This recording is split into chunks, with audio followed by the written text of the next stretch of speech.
Good morning students. आज हम आपको 10th क्लास का मैथ सेकंड यानी त्रिकोणमिति के बारे में आज समझा रहे हैं आपको, और उसके सूत्र भी आज आपको हम समझाएंगे। तो ध्यान देना बेटे, इधर देखें। त्रिकोणमिति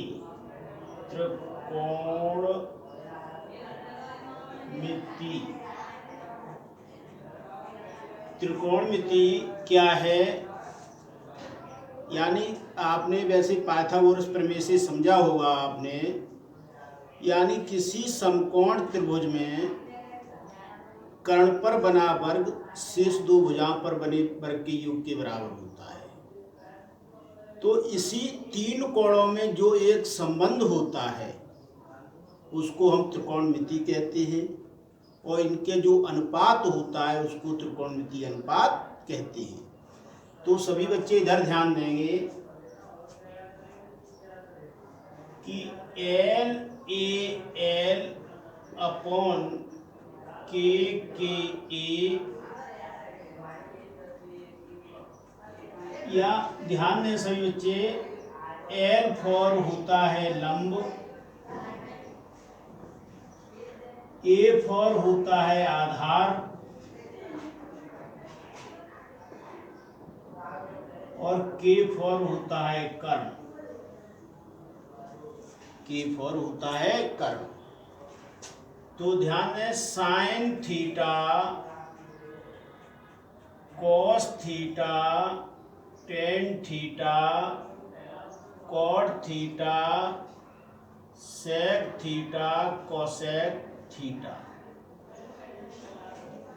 साइन फॉर होता है लंब बट्टे कर्ण, कॉस आधार बट्टे कर्ण, टेन लंब बट्टे आधार, कॉट इसके विपरीत होता है, कॉट आधार बट्टे लंब, सेक कर्ण बट्टे आधार, और कोसेक कर्ण बट्टे लंब।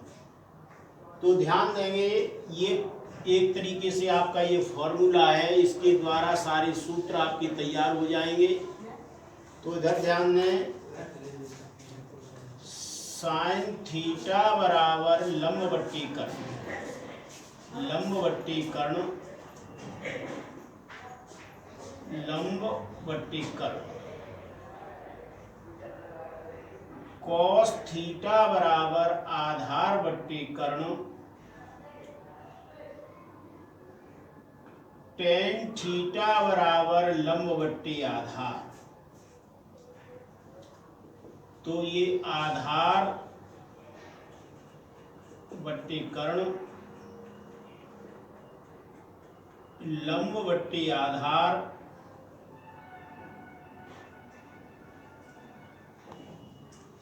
इसी प्रकार इसके हम विपरीत चलते हैं। कॉट थीटा बराबर आधार बट्टे लंब, आधार बट्टे लंब। अब देखिए, सेक थीटा बराबर कर्ण बट्टे आधार,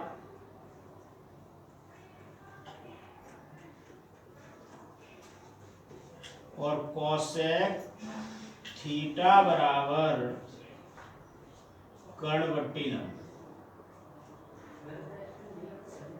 कर्ण बट्टे लंब। इन सूत्रों को आप विशेषकर याद करेंगे, समझेंगे। अगर कोई इसमें समझ में नहीं आता है तो आप पूछ लेंगे बस।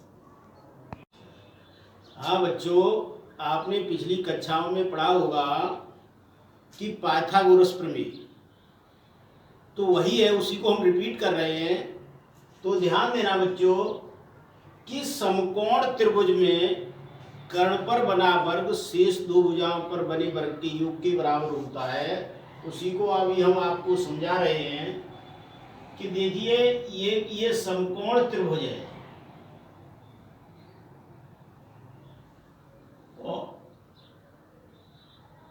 और समकोण के सामने की भुजा कर्ण होती है। समकोण के सामने की भुजा कर्ण, और जो कोण हमें ज्ञात करना होता है उसके सामने की भुजा लंब होगी, और ये आधार ABC। तो हमने अभी समझाया था कि कर्ण पर बना वर्ग शेष दो भुजाओं पर बने वर्ग के योग के बराबर होता है। तो इधर ध्यान दें कि कर्ण का वर्ग बराबर लंब का वर्ग प्लस आधार का वर्ग।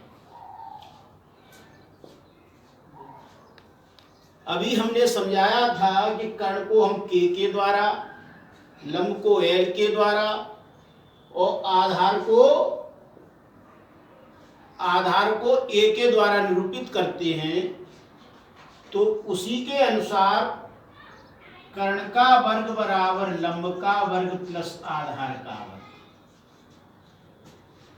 इसके अनुसार हम इन किसी त्रिभुज की, जो समकोण त्रिभुज की जो भुजा होती है उसको ज्ञात करते हैं। ये हमारा ये सूत्र है। इसके बाद इस अध्याय में कल कुछ और भी सूत्र हैं, वो हम कल आपको समझाएंगे।